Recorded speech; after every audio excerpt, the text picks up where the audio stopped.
सबसे बड़ी खबर है ईरान और अमेरिका के बीच युद्ध जो है वो रुकने का नाम नहीं ले रहा है।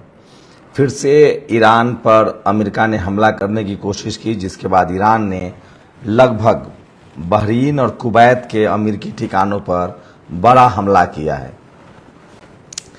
अमेरिका, ईरान, इजराइल के इस युद्ध की वजह से पूरी दुनिया में सबसे ज़्यादा उन देशों पर असर पड़ रहा है जो देश डेवलपिंग कंट्री है। भारत में भी इसका असर पड़ रहा है। भारत में सबसे ज़्यादा असर पड़ रहा है क्योंकि भारत दुनिया में सबसे ज़्यादा दूसरे नंबर पर है तेल खरीदने में। सबसे ज़्यादा तेल जो है वो चीन खरीदता है, उसे ईरान से सीधे तेल मिल रहा है क्योंकि उसने रेलवे लाइन बिछा रखी है और चीन की इतनी ताकत है कि अमेरिका उसके जहाज को छेड़ नहीं सकता है।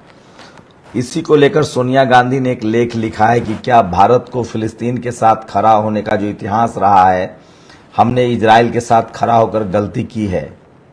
हमें कितना बड़ा नुकसान झेलना पड़ रहा है इस पर भी बात करेंगे, लेकिन सबसे पहले बात ईरान, इजराइल और अमेरिका की। डोनाल्ड ट्रंप, सोचिए, ये शख्स मानसिक रूप से डिरेल्ड है। सोचिए, इसने पूरी दुनिया को मुश्किल में डाल दिया है। इजराइल और अमेरिका चाहता है कि ईरान पर कब्जा कर ले, मंशा तो यही थी। कब्जा क्यों? ईरान का जो भौगोलिक स्थिति है वो शानदार है। ईरान एशिया और यूरोप को जोड़ने के जगह पर खड़ा है। जल डमरू मध्य जो है, जो फारस की खाड़ी है और जो ओमान की खाड़ी है। होर्मुज वो जगह है जहां से यूरोप की तरफ जहाज जाती है, एशिया की तरफ आती है। और चारों तरफ से तेल वाले देश हैं, चाहे सऊदी अरेबिया है, कुवैत है, बहरीन है, ओमान है, ये सारे देश तेल वाले देश हैं। भारत दुनिया में दूसरा सबसे बड़ा तेल खरीदने वाला देश है। अभी सोचिए, ये स्थिति है कि अमेरिका ने भारत पर प्रतिबंध लगाता रहता है। अमेरिका की मोनोपोली थी, वो दुनिया के किसी भी देश पर कभी भी प्रतिबंध ठोक देता था। भारत रूस से तेल नहीं खरीदेगा, ईरान से तेल नहीं खरीदेगा, ये अमेरिका कौन तय करने वाला होता है। और यही मंशा उसकी थी। 45 साल से उसने ईरान पर प्रतिबंध लगा रखा था कि ईरान तेल नहीं बेच सकता है दुनिया के देशों को, गैस नहीं बेच सकता है। आपको जानना होगा, आप जानिए कि आपकी जानकारी के लिए बता दूं कि ईरान के पास दुनिया में जितने तेल और गैस के अभी खोज हो चुके हैं उसका 40% अकेले उसके पास है। अमेरिका की मंशा थी कि वहाँ एक पपेट बैठाया जाए जो अमेरिका के इशारे पर नाचे और उसके तेल और गैस का कारोबार भी डॉलर में हो। जैसे सारे खाड़ी देशों पर अमेरिका ने कब्जा कर रखा था और उसकी कोशिश थी कि सारा तेल का कारोबार डॉलर में होता था। संयुक्त अरब अमीरात हो, कुवैत हो, जॉर्डन हो, सीरिया हो, इराक पर उसने सद्दाम हुसैन ने विरोध किया तो सद्दाम हुसैन पर हमला किया। बहाना क्या लगाया कि सद्दाम हुसैन के पास जैविक हथियार हैं, वो झूठ था। अच्छा, अमेरिका खुद परमाणु बम रखता है, खुद हथियार रखता है, दुनिया को हथियार बेचता है। मतलब आप अमेरिका से हथियार खरीदे तो गलत नहीं है, लेकिन आप जब खुद हथियार बनाए तो गलत है। अमेरिका पूरी तरह से एक साम्राज्यवादी देश है। उसके साथ अमेरिका का कोई रूल और रेगुलेशन नहीं, वो सिर्फ अपनी बादशाहत चाहता है। सोचिए, अमेरिका में हिंदुओं के खिलाफ, हिंदू कौन है अमेरिका में? 1 लाख जनरल कैटेगरी के हिंदू जो यहाँ ट्रंप को अपना रिश्तेदार बताते हैं और इजराइल को। 1 लाख जनरल कैटेगरी के हिंदू अमेरिका से निकाले जाने वाले हैं। 2 सांसदों पर तलवार लटक रही है, उनको कहा जा रहा है कि भारत जाओ। ये खबरें चल रही है अमेरिका में। 1 लाख H1 वीजा वाले को निकाला जा रहा है, पहले भी हथकड़ी लगा के भेजा है। और हमारी सरकार उससे ट्रेड डील कर रही है $500 बिलियन का। क्यों? अमेरिका तय करता था अब तक कि कौन हथियार खरीदेगा, कौन बेचेगा, कौन तेल खरीदेगा, कौन बेचेगा, और सारा कारोबार आपको डॉलर में करना है। ईरान ने यह सब मानने से मना कर दिया 45 साल पहले, तो उस पर प्रतिबंध लगा दिया कि तुम तेल नहीं बेच सकते हो। चाहे प्रतिबंध क्यों लागू है, दुनिया के जितने देश थे सब अमेरिका से डरते थे। पूरा यूरोप डरता था, पूरा एशिया डरता था कि भाई अमेरिका ने प्रतिबंध लगा रखा है तो तेल नहीं खरीदेंगे। बस रूस, चीन और नॉर्थ कोरिया नहीं डरता है, और ये तीनों ईरान से अच्छे इनके रिश्ते हैं। और सोचिए, ईरान ने 45 साल का प्रतिबंध झेलने के बाद अपनी ताकत बढ़ाई और फिर से समझौता के लिए अमेरिका चालबाजी कर रहा है। उसने समझौता के बहाने ईरान को मेज पर बुलाया, कहा होर्मुज खोल दो। ईरान, अभी एक साहब ने मैसेज किया था कि 2 महीने का तेल आप कह रहे हैं। मैंने कहा ईरान के पास, अमेरिका के पास 6 महीने का तेल स्टोरेज होता है। 4 महीना युद्ध का हो चुका है, 28 फरवरी से 28 जून। अब 2 महीने का उसके पास तेल और बचा है। उसकी चालाकी देखिए, वो चाहता था कि होर्मुज को खुलवा ले समझौते के बहाने और हम तेल का स्टॉक कर लें, और इसीलिए 2-3 जहाज को ईरान ने डुबा दिया। ईरान कह रहा है कि पहले $325 बिलियन का हर्जाना दो, तभी होर्मुज से शिप जाएंगे। अभी ईरान कह रहा है कि शिप वही जाएंगे जिसमें खाने पीने के सामान हो, दवाइयाँ हो, खाने पीने का सामान हो। तेल वाले शिप नहीं जाने दूंगा जब तक हर्जाना नहीं मिलेगा, और अमेरिका वाले को तो बिल्कुल नहीं जाने दूंगा। अमेरिका पनामा के नाम से, सिंगापुर के नाम से शिप उधर बुला रहा था। उसके बाद ईरान ने उसके 2-3 शिप डुबा दिए, कार्गो शिप।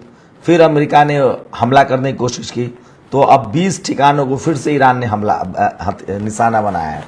तो सोचिए, ईरान इस युद्ध में नहीं हारेगा, क्योंकि अगर वो हारना होता तो वो 28 फरवरी से अब तक हुए युद्ध में हार जाता। ईरान के पास 10 साल तक लड़ने के लिए हथियार है, ईरान के पास मिसाइल है, ड्रोन्स है। ईरान की जो भौगोलिक स्थिति है, वहाँ अमेरिकी सैनिक नहीं उतर सकते। ईरान तभी डैमेज होगा जब खाड़ी देश उस पर हमला करें। लेकिन खाड़ी देश क्यों हमला करेंगे? आज ही ईरान ने कहा है कि हम खाड़ी देशों को, उसने चिट्ठी लिखी है कि हम एक खाड़ी, जो अरब देश हैं, जो मुस्लिम देश है, उसका संगठन बनाएंगे, मुस्लिम नेटो। और खाड़ी देश इजराइल के समर्थन में जा ही नहीं सकते हैं, वहाँ बगावत हो जाएगी, क्योंकि मुस्लिम देश इजरायलियों से बहुत नफरत करते हैं, क्योंकि उसने गजा में, फिलिस्तीन में, वेस्ट बैंक में मुसलमानों को मारा है। वो अमेरिका का अब तक बात मान रहे थे, लेकिन अब खाड़ी देश अमेरिका की बात भी नहीं मानेंगे। इसलिए नहीं मानेंगे क्योंकि उनको पेट्रो डॉलर में कारोबार करना होता था। सारे तेल और गैस पर कंट्रोल अमेरिका करता था। सोचिए, तेल खाड़ी देशों का, मतलब अमेरिका एकदम अभी भी लगता है जैसे राजाओं वाला दौर है। और ये स्थिति है कि एक ही महीने में, 28 फरवरी से अब तक 4 महीने में, अब अमेरिका का, कम से कम यूरोप तो कोई बात नहीं मान रहा है। यूरोप ने पूरी तरह से अमेरिका का बहिष्कार कर दिया है। उसके पड़ोसी देशों ने, लैटिन अमेरिका देशों ने बहिष्कार कर दिया है। इजराइल और यूरोप के साथ, इजराइल अमेरिका के साथ दुनिया का कोई देश नहीं है भारत के अलावा। भारत की क्या मजबूरी है प्रधानमंत्री बताएंगे, लेकिन अमेरिका के साथ कोई फायदा नहीं है। बांग्लादेश का बंदरगाह चीन के पास चला गया। ईरान ने हमें चाबहार बंदरगाह दे रखा था। सोनिया गांधी ने इसलिए लेख लिखा है कि हम फिलिस्तीन के साथ थे हमेशा, न हम अमेरिका के साथ थे, न हम चीन के साथ थे, हम न्यूट्रल थे। 150 देश हमारे साथ थे, जिसमें ईरान भी था। लेकिन ईरान की ताकत का अंदाजा पूरी दुनिया लगा चुका है। अमेरिका को बड़ा नुकसान है। डोनाल्ड ट्रंप से सवाल पूछा जा रहा है अमेरिका में कि युद्ध कैसे हार गए, होर्मुज क्यों बंद है, तेल गैस की वहाँ किल्लतें बढ़ रही है। अब वो क्या जवाब दे? वो तो वहाँ तो आप पत्रकार को डरा नहीं सकते हैं, वहाँ तो आंकड़े छुपा नहीं सकते हैं। खबरें हैं कि 1000 से ज़्यादा अमेरिकी सैनिक मारे गए हैं, 50 से ज़्यादा उसके जेट गिर चुके हैं, 16 युद्धपोत डूब चुके हैं, खाड़ी देशों में उसके सारे सैनिक अड्डे तबाह हो चुके हैं। और सोचिए, ईरान की वजह से पूरी दुनिया राहत का सांस ले रहा है। ग्रीनलैंड बच गया, क्यूबा बच गया। आने वाले हमले अमेरिका अब नहीं कर पाएगा, क्योंकि दुनिया भर के देश अब ईरान से सस्ते मिसाइल और ड्रोन खरीदेंगे और ईरान की वायु रक्षा प्रणाली खरीदेंगे, जिसकी वजह से वो अमेरिका के जहाज को मार गिरा रहा है। अमेरिका इसलिए युद्ध नहीं जीत सकता है क्योंकि उसका कोई भी जेट ईरान में आता है तो गिर जाता है, गिरा डालता है ईरान। और दुनिया को पता है कि ईरान के साथ रूस और चीन खड़ा है, उसके हथियार हैं। लेकिन इस युद्ध की वजह से दुनिया की मुश्किलें बढ़ेंगी। जब तक फिर से होर्मुज पर ईरान ने कंट्रोल कर लिया है, होर्मुज जितना बंद रहेगा तेल और गैस की किल्लतें बढ़ेंगी। भारत में तो सोचिए, इथेनॉल मिलाया जा रहा है, लोगों की गाड़ियां खराब हो रही है। पुराने जितनी गाड़ियां हैं वो सबके इंजन जवाब दे रहे हैं। और हमारे मंत्री, पेट्रोलियम मंत्री हरदीप पुरी हैं, और नितिन गडकरी के बेटा का कारोबार है इथेनॉल का, तो वो सिर्फ इथेनॉल इथेनॉल इथेनॉल कर रहे हैं। 2000 लीटर पानी लगता है 1 लीटर इथेनॉल बनाने में। गन्ना से और मक्के से इथेनॉल बनता है। और सोचिए, देश चुप है। बाइक के, कार, देश में सारे लोग बाइक चलाते हैं, इथेनॉल की वजह से गाड़ियां खराब हो रही है, कार का एवरेज घट रहा है, इंजन खराब हो रहे हैं। अमीर लोग तो नए कार ले लेंगे, लेकिन जो गरीब लोग हैं, जिनके पास पहली कार है, पहली बाइक है, वो क्या करेंगे?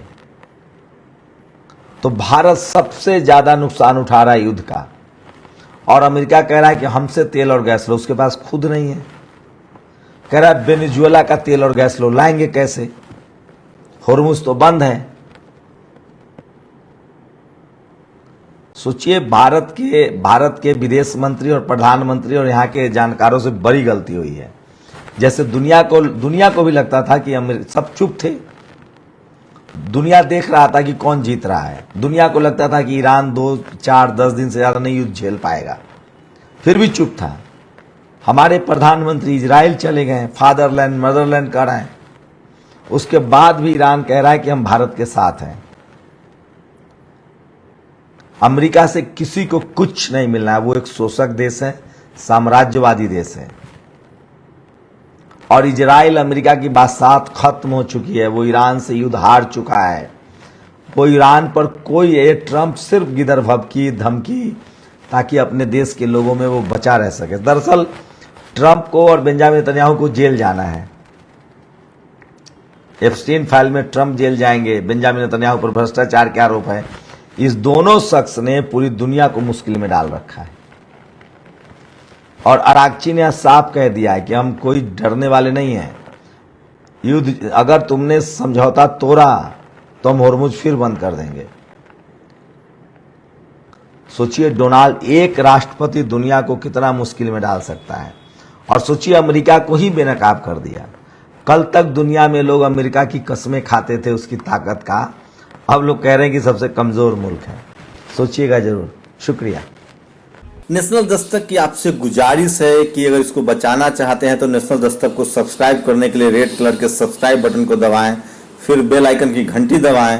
नेशनल दस्तक को बचाने के लिए बहुत जरूरी है कि हर खबर को शेयर करें, लाइक करें, कमेंट जरूर करें।